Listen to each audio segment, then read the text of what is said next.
नमस्कार दोस्तों, कैसे हो दोस्तों। उम्मीद करता हूँ आप सब अच्छे होंगे। अपन सामान्य वित्तीय लेखा नियम पढ़ रहे थे और सामान्य वित्तीय लेखा नियम में अपन ने नियम संख्या 124 तक देख लिया था। आज की क्लास में दोस्तों आगे के नियम देखते हैं। अब अपन अध्याय 14 पढ़ेंगे जो कि किसके संबंध में है, प्रतिदाय एवं विविध व्यय के संबंध में है। इसके अपन आज 4 नियम करेंगे आज की क्लास में। अपन बिना टाइम वेस्ट किए एक एक नियम को करना प्रारंभ करते हैं। एक एक नियम को समझिएगा, थोड़ा सा कॉम्प्लेक्स है, पहले के नियमों से थोड़ा सा कॉम्प्लेक्स है, लेकिन आराम से समझ में आएगा। मैं एक एक नियम समझाने का प्रयास करता हूँ। तो दोस्तों सबसे पहले तो अपन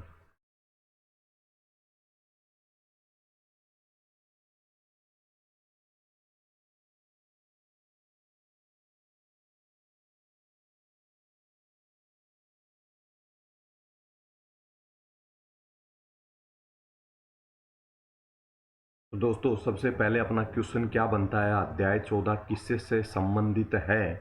अगर ऐसा प्रश्न आपसे पूछे तो आपको उत्तर देना है प्रतिदाय एवं विविध व्यय से संबंधित है। अध्याय 14 किससे संबंधित है, प्रतिदाय और विविध व्यय से संबंधित कौन सा अध्याय है, तो अध्याय 14 है। दोस्तों जहां पर भी अब आपको एक शब्द समझना है, प्रतिदाय। दोस्तों जहां पर भी प्रतिदाय शब्द का यूज करूं तो आपको क्या समझना है, रिफंड समझना है, धन वापसी। तो दोस्तों इन तीनों शब्दों का अर्थ एक ही है।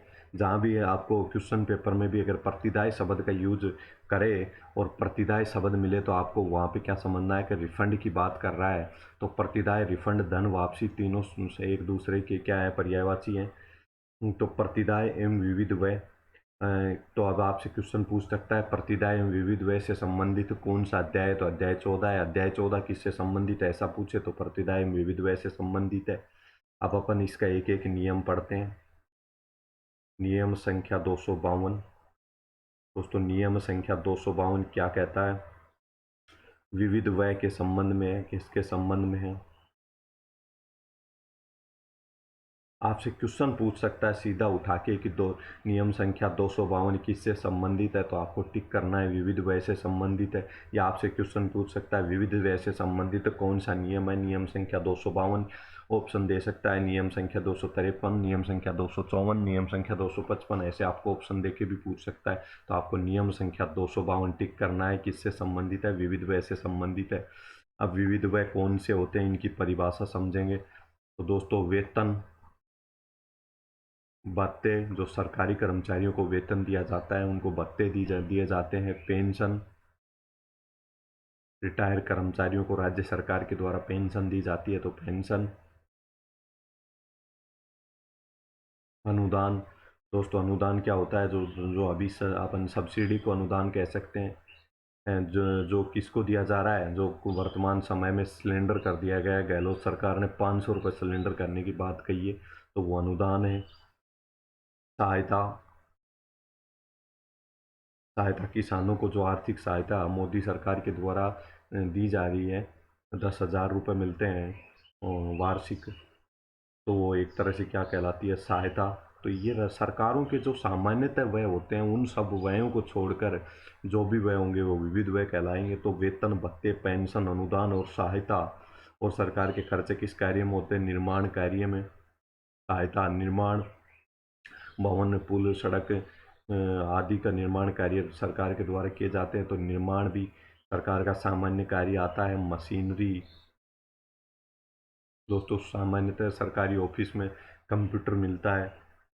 सरकार के बहुत सारे डिपार्टमेंट है, प्रिंटिंग और प्रेस डिपार्टमेंट में प्रिंटिंग की मशीनें हैं, तो इसी प्रकार से मशीनरी भी सरकार का सामान्य कार्य के अंतर्गत आता है। प्लांट, दोस्तों सरकार के बहुत सारे प्लांट होते हैं गवर्नमेंट के, जैसे अपने विद्युत उत्पादन के प्लांट लगे हुए हैं बहुत सारे जिनमें गवर्नमेंट की हिस्सेदारी है, तो प्लांट्स पे भी सरकार का व्यय करना सामान्य है।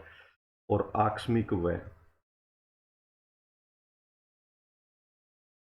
दोस्तों सरकार के कुछ आकस्मिक व्यय होते रहते हैं। जैसे आकस्मिक व्यय कौन से होते हैं, जिनका पूर्व अनुमान नहीं होता है, जिनका पहले से अपने को पता नहीं होता है कि भविष्य में ये व्यय होने वाला है, तो वो आकस्मिक व्यय कहलाते हैं। जैसे बाढ़ आ गई, बाढ़ राहत कार्य में जो खर्चा आता है सरकार का, वो आकस्मिक व्यय हो गया।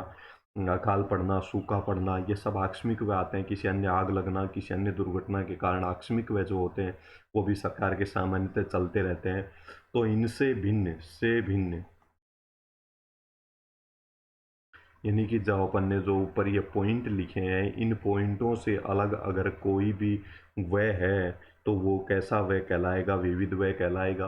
वेतन भत्ते, पेंशन, अनुदान, सहायता, निर्माण, मशीनरी, प्लांट और आकस्मिक व्यय को छोड़कर जो भी सरकार के व्यय होंगे वो क्या कहलाएंगे? विविध व्यय कहलाएंगे।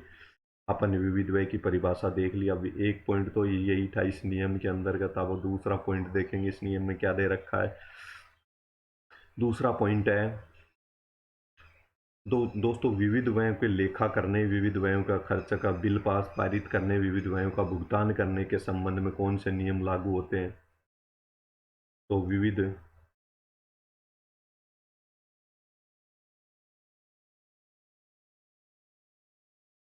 व्ययों पर कौन से नियम लागू होते हैं? आकस्मिक व्ययों के नियम लागू होते हैं।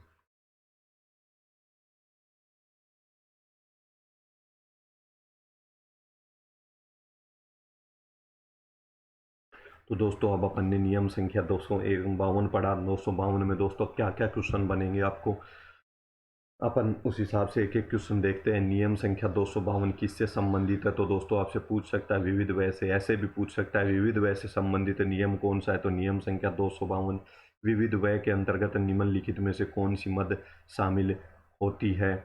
तो वेतन भत्ते दे सकता है, पेंशन, अनुदान, सहायता, निर्माण, या उपरोक्त में से कोई नहीं। तो उपरोक्त में से कोई नहीं आ जाएगा। विविध व्ययों पर कौन से नियम लागू होते हैं? आकस्मिक व्ययों के नियम, वेतन भत्तों के नियम, सहायता अनुदान के, निर्माण पर मशीनरी के। तो आकस्मिक व्ययों के नियम लागू होते हैं।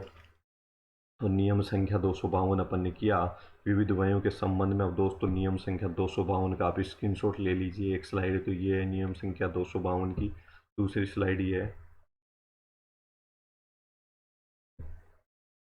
अब दोस्तों अपन देखेंगे नियम संख्या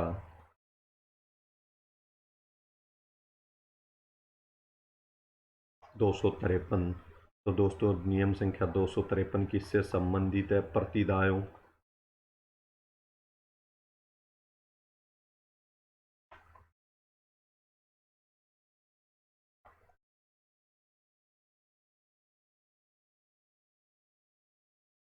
प्रतिदायों के वर्गीकरण, यानी कि रिफंड के वर्गीकरण।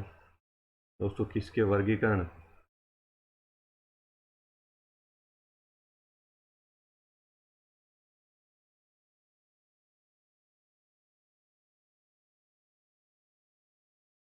रिफंड के वर्गीकरण के संबंध में है।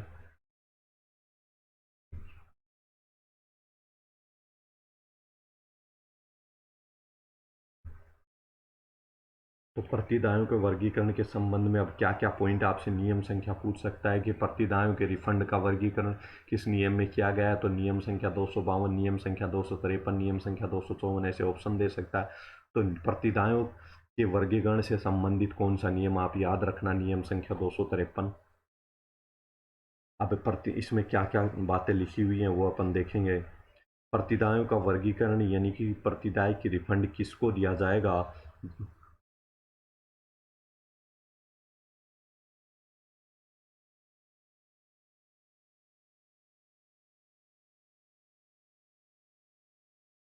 रिफंड किसको दिया जाएगा? जिसका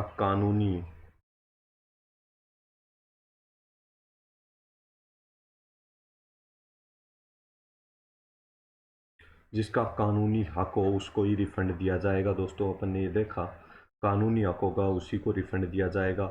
एक पॉइंट तो ये दे रखा है, यानी कि रिफंड किसको दिया जाएगा? दोस्तों मैंने मान लो जीएसटी का भुगतान किया, मैंने कोई टैक्स का भुगतान किया, और जैसे अपना टैक्स डिडक्टेड है, सोर्स आपने सुना होगा, जो कॉमर्स के स्टूडेंट वो आराम से समझेंगे।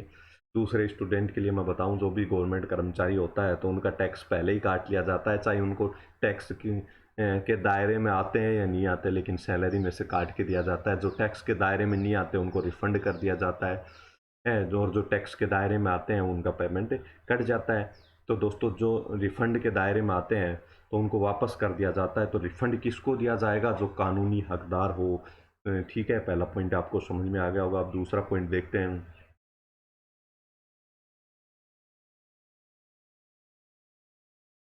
दोस्तों आग्रह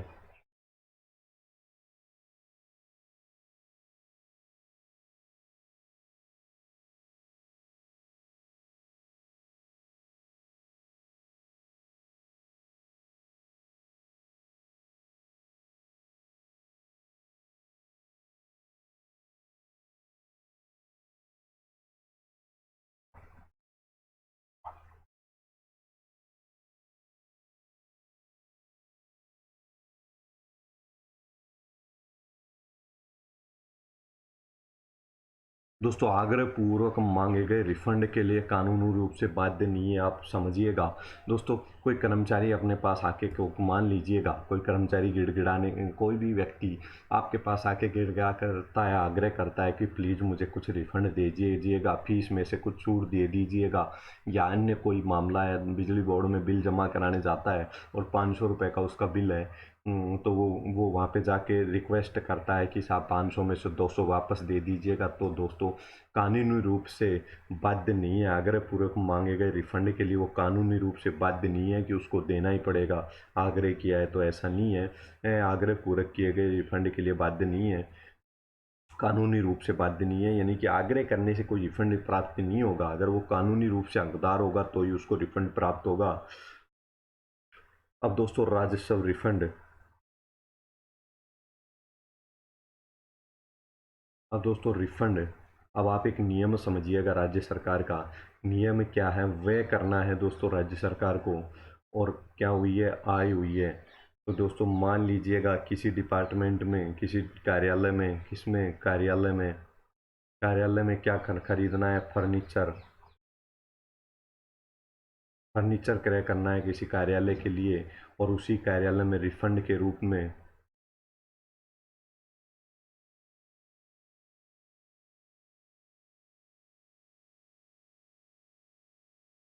रिफंड प्राप्त हुआ है, तो उसको विनियोग का व्यय नहीं माना जाएगा, यानी कि उसको इस व्यय में यूज नहीं किया जा सकता। इसका बिल अलग पारित होकर आता है, व्ययों का बिल, और आय को सरकार के पास सीधे जमा कराना होता है। तो दोस्तों रिफंड होता है, रिफंड जो होता है वो क्या होता है, व्यय के रूप में नहीं समझा जाता। रिफंड प्राप्त,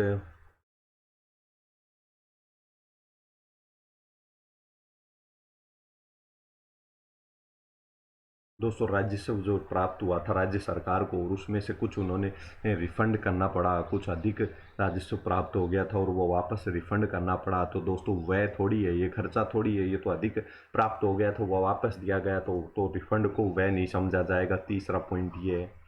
पॉइंट नंबर 4, यानी दोस्तों रिफंड के संबंध में चौथा पॉइंट क्या कहता है,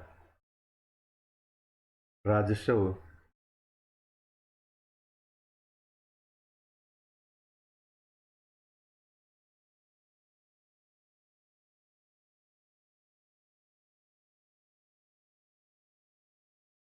दोस्तों राजस्व संग्रहण करने से पहले ही अगर छूट दे दी जाती है तो वो रिफंड नहीं कहलाएगी, रिफंड नहीं कहलाएगी दोस्तों, वो मांग में कमी हो जाएगी। वो जितनी डिमांड थी, मांग थी, जितना राज्य सरकार का बकाया था उसमें कमी हो जाएगी, लेकिन वो रिफंड नहीं माना जाएगा। अब आप समझिएगा राजस्व संग्रह से पहले।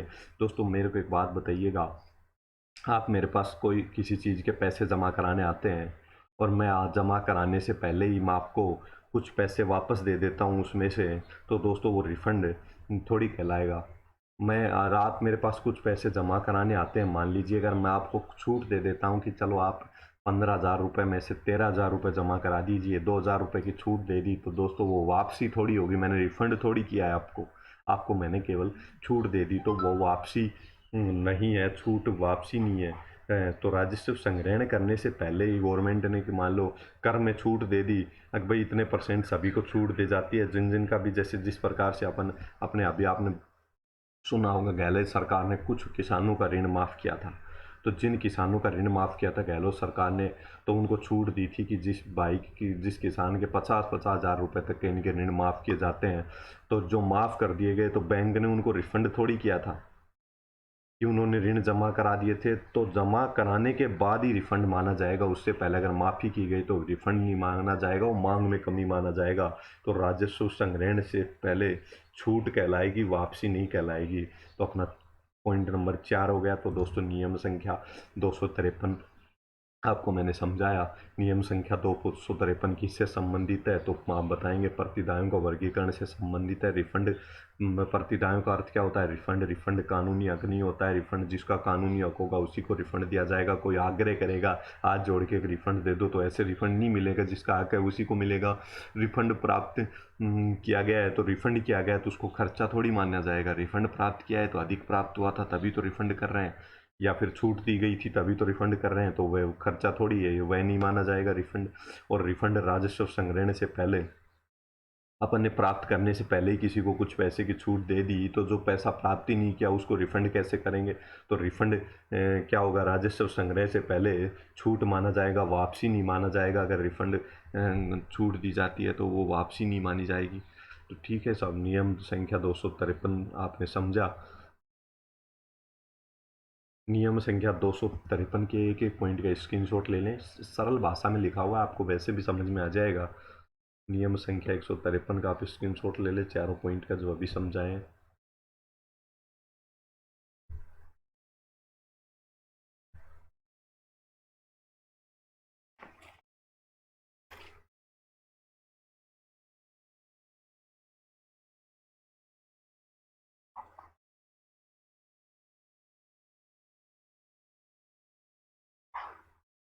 दोस्तों नियम संख्या 254 क्या कहता है? रिफंड की स्वीकृति के बारे में है।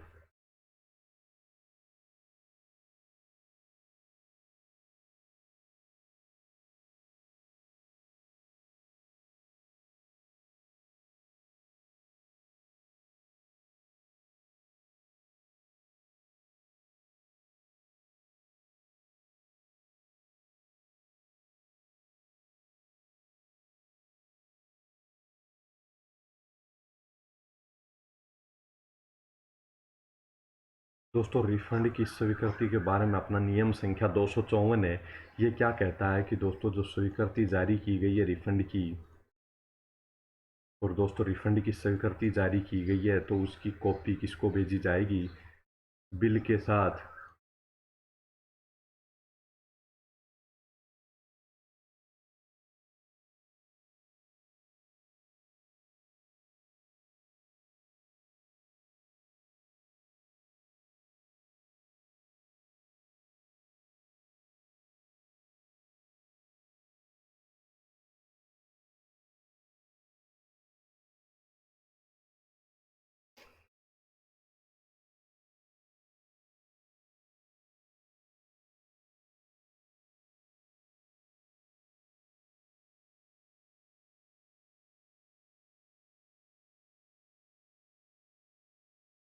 दोस्तों रिफंड के संबंध में, स्वीकृति के संबंध में क्या नियम है दोस्तों? तो अगर रिफंड की स्वीकृति जारी की जाती है तो बिल के साथ में स्वीकृति की कॉपी भी मालिकाकार को भेजी जाएगी। तो दोस्तों ये नियम क्या कहता है? आप सबको पता होगा, डीडीओ बिल बना के भेजता है किसको? कोषाधिकारी को। और कोषाधिकारी उसकी क्या करता है? स्वीकृति जारी करता है। तो रिफंड की जो स्वीकृति जारी की जाएगी उसकी कॉपी किसके पास भेजी जाएगी? डीडीओ किसके पास भेजेगा? मालेखाकार के पास रिफंड की स्वीकृति की कॉपी भी भेजी जाएगी। वो बिल के साथ भी भेज सकता है और अलग से भी भेज सकता है। बिल के साथ स्वीकृति की कॉपी मालेखाकार को, स्वीकृति मालेखाकार को भेजी जाएगी। आपको समझ में आया होगा। एक पॉइंट हो गया। दूसरा पॉइंट क्या कहता है कि रिफंड की स्वीकृति कब की जाएगी? रिफंड की स्वीकृति,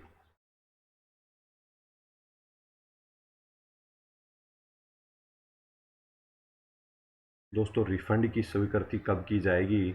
जब अधिकृत व्यक्ति मांग करें।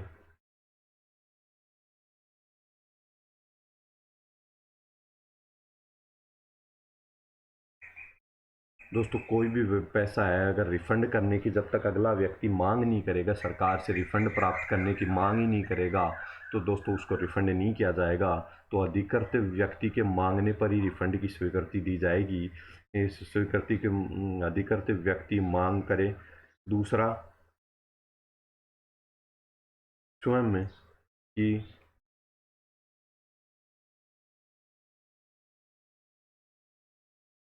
और स्वयं की क्या करे, रसीद प्रस्तुत करे कि मैंने ये भुगतान किया था, ये रसीद लो, इसमें से मेरा इतना रिफंड बनता है, मेरे को रिफंड किया जाए। ऐसी मांग करने पर ही रिफंड की स्वीकृति जारी की जाएगी और रिफंड किया जाएगा। तो अपन ने रिफंड की स्वीकृति के संबंध में 2 पॉइंट पढ़े। आपसे सीधा क्वेश्चन पूछ सकता है, रिफंड की स्वीकृति किस नियम में दी गई है? तो रिफंड की स्वीकृति नियम संख्या 254 में दी गई है। स्वीकृति बिल के साथ कि किसके पास भेजी जाएगी? मालेखाकार के पास भेजी जाएगी। रिफंड की स्वीकृति कब दी जाएगी? तो रिफंड की स्वीकृति अधिकृत व्यक्ति के मांग करने पर दी जाएगी, या स्वयं कॉपी लेके आता है बिल की रसीद देता है कि साहब मैंने इतने रुपए, ये रसीद लो, इतने रुपए मैंने जमा कराए थे और इसमें से इतने मेरे रिफंड बनते, रिफंड किए जाए, तभी रिफंड की स्वीकृति जारी की जाएगी, अन्यथा बिना मांगे रिफंड नहीं मिलेगा। तो ये नियम संख्या 254 अपन ने देखा। अब आप नियम संख्या 254 का स्क्रीनशॉट ले लें, बिल्कुल साफ शब्दों में स्लाइड में लिखा हुआ है। अब आज की क्लास का आखिरी नियम पढ़ेंगे, नियम संख्या 255।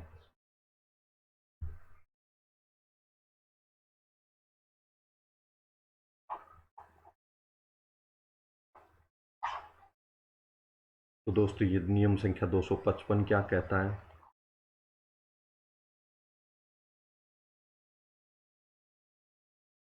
दोस्तों इसमें रिफंड की प्रक्रिया दे रखी है। तो रिफंड की प्रोसेस किस नियम में दे रखी है, ऐसा पूछे तो नियम संख्या 255 या 255 नियम किससे संबंधित है? तो रिफंड की प्रक्रिया से संबंधित है। अब रिफंड करने की प्रक्रिया क्या होगी? तो सबसे पहले रिफंड करने के अपन ने इससे पहले वाले नियम में पढ़ा कि रिफंड की मांग करने पर ही रिफंड किया जाएगा। तो प्राधिकृत व्यक्ति रिफंड की मांग करता है, रसीद ला के कहता है साहब मेरे इतने रुपए जमा कराए थे और इतने रुपए मेरे बाकी बचते हैं, तो मेरे को वापस रिफंड किए जाएं। तो रिफंड की मांग करने पर क्या करेंगे? रोकड़ पुस्तिका से क्या किया जाएगा?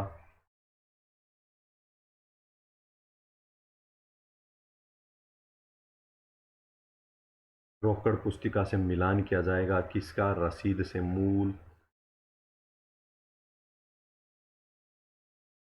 रसीद से रोकड़ पुस्तिका से क्या किया जाएगा? मिलान किया जाएगा कि राशि प्राप्त हुई थी या नहीं।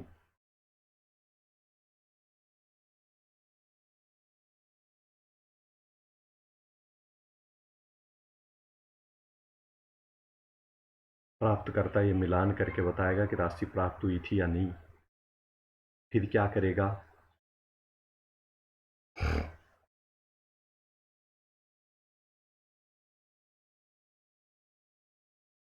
डीडीओ बिल तैयार करेगा।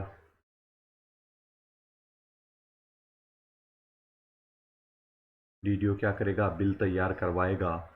और जिसका रिफंड का बिल का प्रारूप बिल तैयार करवाएगा, कौन कराएगा? डीडीओ बिल तैयार करवाएगा। रिफंड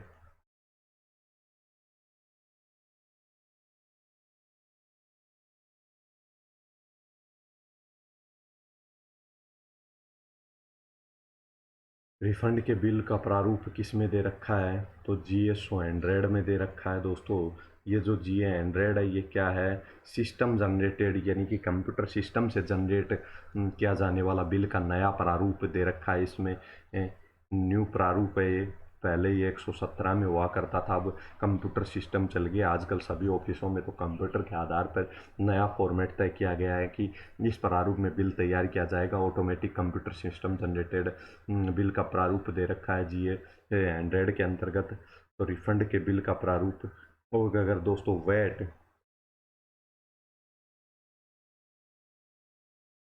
वैट रिफंड का प्रारूप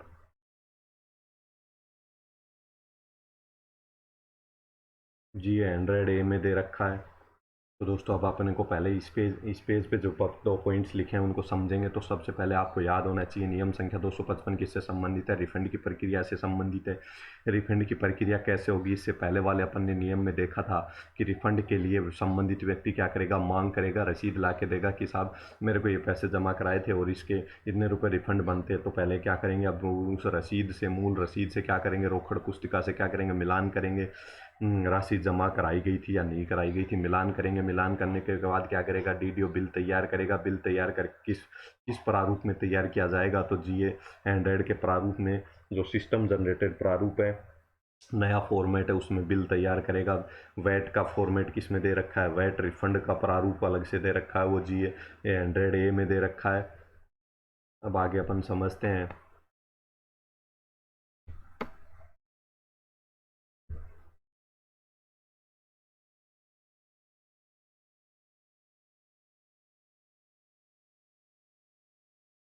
1 से 5 तक के कॉलम, इस प्रारूप में 1 से 5 तक के कॉलम राशि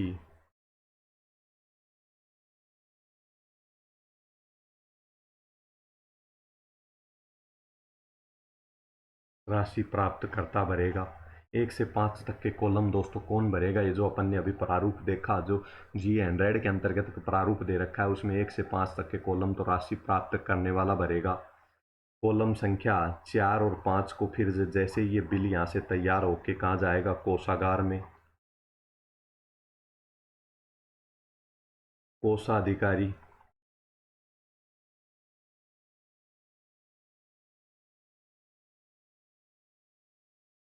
सत्यापन करेगा।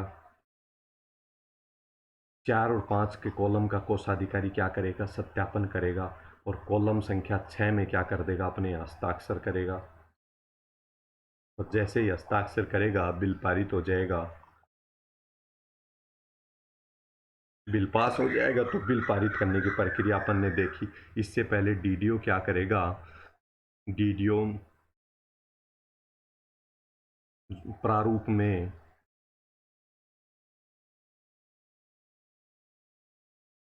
अंकित प्रमाण पत्र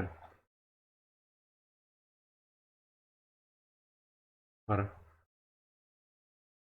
प्रमाणित करेगा कि राशि कोषागार में जमा राशि कोषागार में जमा कराई गई है। तो दोस्तों इससे पहले डीडीओ क्या करेगा? जो प्रारूप दे रखा है उस प्रारूप दे रखा है उसमें अंक प्रमाण पत्र की एक डीडीओ के प्रमाण पत्र के लिए अलग से एक प्रारूप दे रखा है। उसी प्रारूप के अंतर्गत तो अंकित प्रमाण पत्र पर क्या करेगा? प्रमाणित करेगा कि कोषागार में राशि जमा कराई गई थी। तो दोस्तों अब आपको एक पॉइंट और समझाता हूँ मैं कि जैसे इस नियम के अंतर्गत तो अपना यहीं तक था, लेकिन एक पॉइंट और समझाता हूँ दोस्तों। क्या होता है? राशि जैसे अपन स्टाम्प खरीदते हैं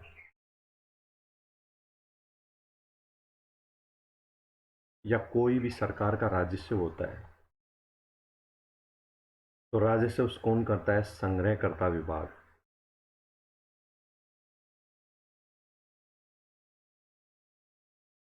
संग्रहणकर्ता विभाग का कौन करेगा? डीडीओ क्या करेगा? राशि संग्रहित करेगा।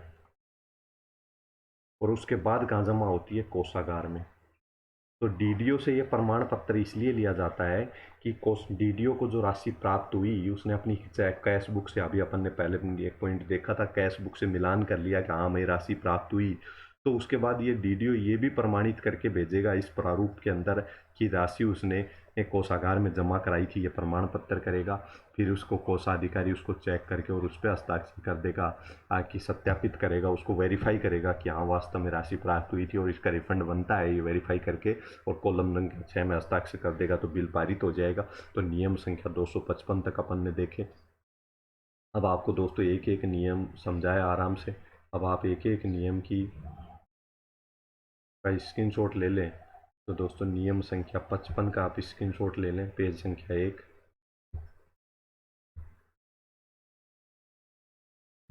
Page number 2, page number 3,